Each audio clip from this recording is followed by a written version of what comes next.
Halo pemirsa GPR TV dari Sabang sampai Maroke, dari Miangas hingga Pulau Rote.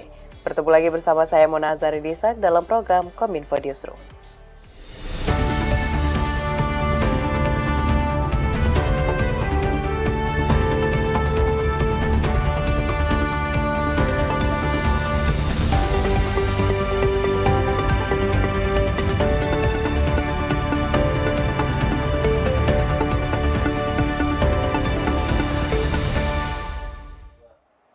Pemirsa, kita ke informasi pertama. Presiden Republik Indonesia Joko Widodo meninjau pelaksanaan imunisasi nasional di Geraha Nendali, Distrik Sentani Timur, Jayapura, Papua.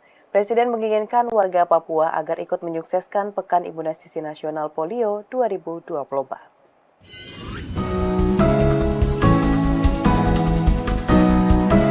Presiden Jokowi didampingi Ibu Negara Iriana Joko Widodo, Menteri Kesehatan Budi Gunadi Sadikin, dan Menteri Dalam Negeri Tito Karnavian mengunjungi Posyandu Raja Wali III di perumahan Geraha Nendali, Distrik Sentani Timur, Kabupaten Jayapura, Provinsi Papua pada Selasa 23 Juli 2024. Kedatangan Presiden bersama rombongan dan pejabat negara lainnya merupakan rangkaian puncak Hari Anak Nasional ke-40 tahun 2024. Dalam keterangan persnya, Presiden Jokowi mengatakan PIN polio saat ini telah memasuki tahapan kedua, sehingga harus diikuti semua balita dan anak-anak di daerah ini. Kepala negara menilai bahaya sangat besar ketika masyarakat, khususnya balita dan anak-anak, tidak memperoleh vaksin polio. Penyakit polio disebabkan oleh infeksi virus yang sangat mudah menular dan menyerang sistem saraf, khususnya pada bayi yang belum melakukan vaksinasi. Oleh karena itu, Presiden berpesan kepada Kementerian Kesehatan dan Dinas Kesehatan di seluruh Indonesia supaya bergerak cepat, sehingga seluruh masyarakat bisa memperoleh vaksin polio supaya tidak terjadi lumpuh layu. Kita ingin mendahului untuk daerah-daerah yang vaksin polionya masih rendah. Kementerian Kesehatan, Dinas Kesehatan kerahkan semuanya agar semuanya sudah mendapatkan vaksin polio anak-anak kita, sehingga tidak terjadi lumpuh layu. Presiden Joko Widodo mengharapkan pencegahan stunting di Indonesia dapat terus membaik. Untuk mencapai target prevalensi stunting 14%, perlu dibutuhkan kerjasama semua pihak, terutama masyarakat, dalam menerapkan pola hidup sehat, mulai dari mengkonsumsi makanan bergizi hingga air bersih yang tercukupi.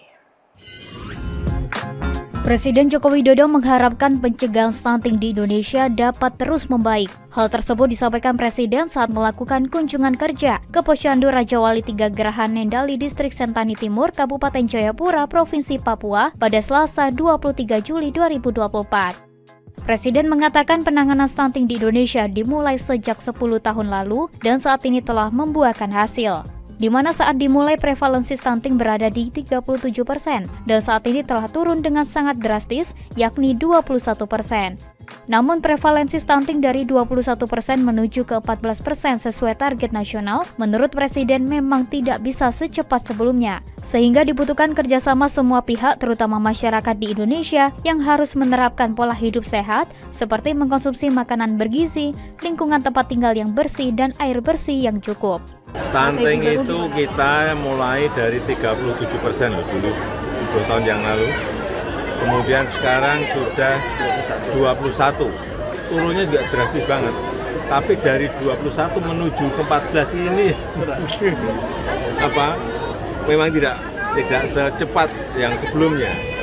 Karena memang stunting itu kan bukan hanya menyangkut makanan, tambahan makanan bergizi, tapi juga sanitasi, lingkungan tempat tinggal, rumah, air bersih, semuanya harus terkonsolidasi dengan baik. Cegah peningkatan angka stunting, Kementerian Kelautan dan Perikanan mulai mendorong program Gemar Makan Ikan. Inspektur Jenderal KKP Tornando Saifullah menjelaskan gerakan Gemar Makan Ikan sudah mulai dilakukan di Dinas Kelautan dan Perikanan di berbagai daerah dan akan diperluas di seluruh wilayah Indonesia.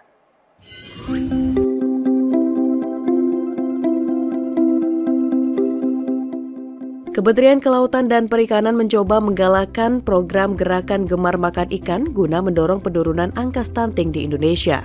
Inspektur Jenderal KKP Tornando Saifullah dalam konferensi pers kinerja KKP semester 1 menyebutkan bahwa secara umum pihaknya memiliki tugas besar untuk menurunkan angka stunting melalui asupan gizi yang cukup, salah satunya dengan gerakan Gemar Makan Ikan. Ia menjelaskan gerakan Gemar Makan Ikan sudah mulai dilakukan di Dinas Kelautan dan Perikanan di berbagai daerah untuk menjaga angka stunting. Karena terdapat beberapa daerah yang menjadi penghasil ikan namun memiliki angka stunting yang tinggi. Tornado menduga hal ini terjadi karena masyarakat tidak senang memakan ikan. Saat ini Kementerian Kelautan dan Perikanan mulai mendorong program Gerakan Makan Ikan menjadi program unggulan yang menyasar di seluruh wilayah Indonesia. Kita untuk dalam rangka pencegahan stunting, kami juga di Inspektorat Jenderal itu melakukan pengawasan kepada teman-teman yang ada kaitannya untuk itu.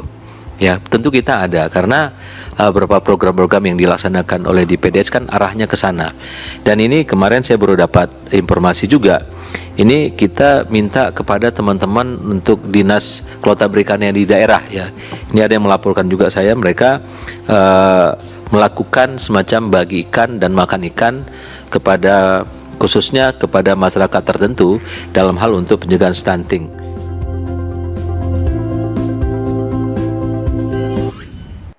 Beralih ke informasi lainnya, pemirsa, Badan Narkotika Nasional berhasil mengungkap pertama kalinya di Indonesia kasus clandestine laboratory atau kasus laboratorium rahasia di sebuah villa yang berlokasi di Gianyar, Bali.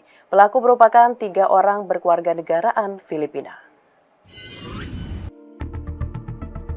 Badan Narkotika Nasional bekerja sama dengan Polri, Bea dan Cukai, serta Imigrasi berhasil mengungkap kasus clandestine laboratory atau kasus laboratorium rahasia di sebuah villa yang berlokasi di Gianyar, Bali.